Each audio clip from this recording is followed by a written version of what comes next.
श्रीमद भागवत महापुराण स्कंद पहिला अध्याय 12वा। परीक्षिताचा जन्म।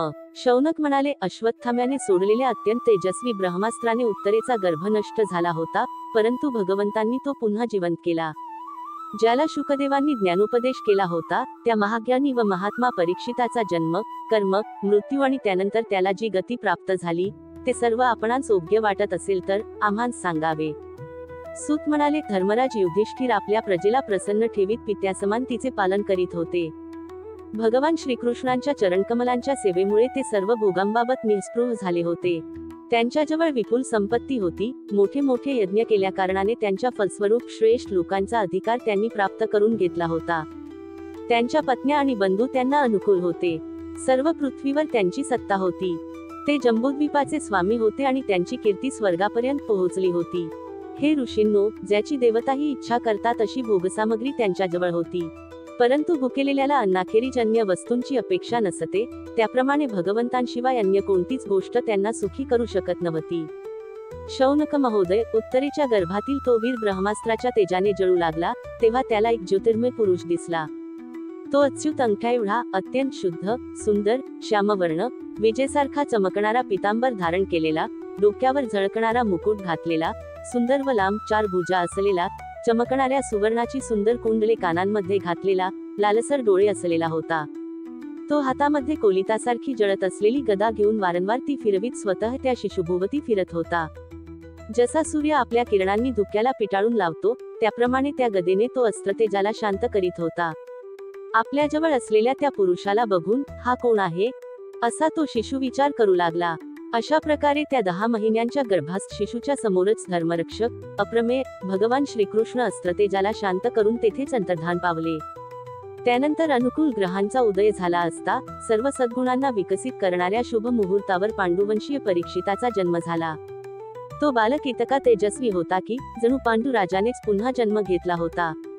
महाराज युधिष्ठिरांनी प्रसन्न मनाने धौम्य, कृपाचार्य आदी ब्राह्मणांकडून पुण्याहवाचन करवून त्याचा जातकर्म संस्कार केला। दान देण्यासाठी योग्य काळ जाणणाऱ्या युधिष्ठिरांनी प्रजातीर्थ काळातच नाळ तोडण्यापूर्वी ब्राह्मणांना सुवर्ण, गायी, जमीन, गावे, उत्तम प्रतीचे हत्ती, घोडे आणि उत्तम अन्न हे दान दिले। संतुष्ट होऊन ब्राह्मण त्या विनयशील युधिष्ठिरांना म्हणाले, हे पुरुवंश शिरोमणी, प्रतिकूल कालगतीमुळे हा पवित्र पुरुवंश खंडित होऊ लागला होता, परंतु तुमच्यावर कृपा करण्यासाठी भगवान विष्णूंनी हा बालक देऊन त्याचे रक्षण केले आहे, म्हणून याचे नाव विष्णुरात ठेवावे। हा बालक संसारात मोठा यशस्वी, भगवंतांचा परमभक्त आणि महापुरुष होईल, हे निसंशय।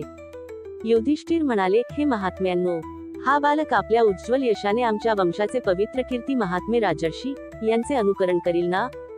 ब्राह्मण म्हणाले, धर्मराज, मनुपुत्र इक्ष्वाकूप्रमाणेच हा पुत्र आपल्या प्रजेचे पालन करील आणि दशरथपुत्र श्रीरामांच्या सारखा ब्राह्मण भक्त आणि सत्यप्रतिज्ञ होईल। हा उशीन देशाच्या राजा शिबीप्रमाणे दानशूर आणि शरणागत वत्सल होईल। तसेच यज्ञकर्त्यांमध्ये दुष्यंतपुत्र भरताप्रमाणे आपल्या वंशाचे यश पसरविल। धनुर्धार्यांमध्ये हा सहस्रार्जुन तसेच कौरते अर्जुन यांच्यासारखा अग्रगण्य होईल। हा अग्निसारखा अजिंक्य आणि समुद्रासारखा दुस्तर होईल। हा सिंहासारखा पराक्रमी, हिमालयासारखा आश्रय घेण्यास योग्य, पृथ्वीसारखा क्षमाशील आणि माता पित्यांसारखा सहनशील होईल। पितामह ब्रह्मदेवांप्रमाणे याच्या अंगी समता असेल। भगवान शंकरांसारखा हा कृपाळू होईल आणि सर्व प्राणीमात्रांना आश्रय देण्यामध्ये हा लक्ष्मीपती भगवान विष्णूंच्या समान होईल। समस्त सद्गुण धारण करणाऱ्यांमध्ये हा श्रीकृष्णांचा अनुयायी होईल। रंतिदेवासारखा उदार आणि ययातीसारखा धार्मिक होईल। हा बलीसारखा धैर्यवान आणि भगवान श्रीकृष्णांवर प्रल्हादासारखा निष्ठावान होईल।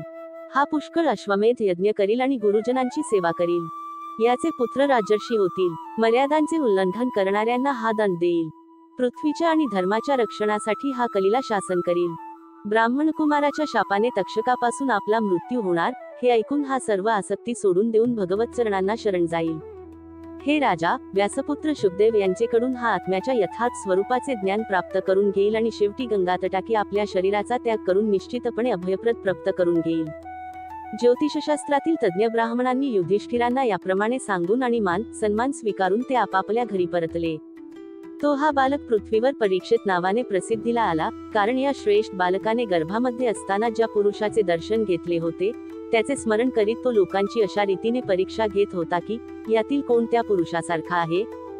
जसा शुक्ल पक्षातील चंद्र दिवसेंदिवस आपल्या कलांनी पूर्ण होत होत वाढत जातो, तसाच तो राजकुमार वडील करीत असलेल्या पालन पोषणाने दिवसेंदिवस वाढत गेला.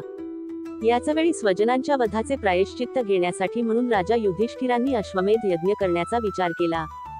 परंतु प्रजेकडून वसूल केलेला कर आणि दंड या व्यतिरिक्त अन्य धन नसल्याने ते काळजीत पडले. त्यांचे मनोगत जाणून भगवान श्रीकृष्णांच्या प्रेरणेने त्यांच्या भावांनी उत्तर दिशेला राजा मरुत्त आणि ब्राह्मणांनी सोडून दिलेले पुष्कळसे धन आणले.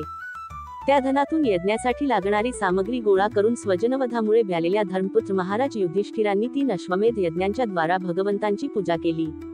युधिष्ठिरांच्या आमंत्रणावरून आलेल्या भगवंतांनी ब्राह्मणांच्या द्वारा त्यांचा यज्ञ संपन्न करून आपले सुहृद पांडव यांच्या प्रसन्नतेसाठी ते काही महिने तेथेच राहिले. अहो शौनक, यानंतर बंधूंसहित राजा युधिष्ठिर आणि द्रौपदीचा निरोप घेऊन यादवांसह भगवान अर्जुनाला बरोबर घेऊन द्वारकेला गेले. अध्याय 12 समाप्त.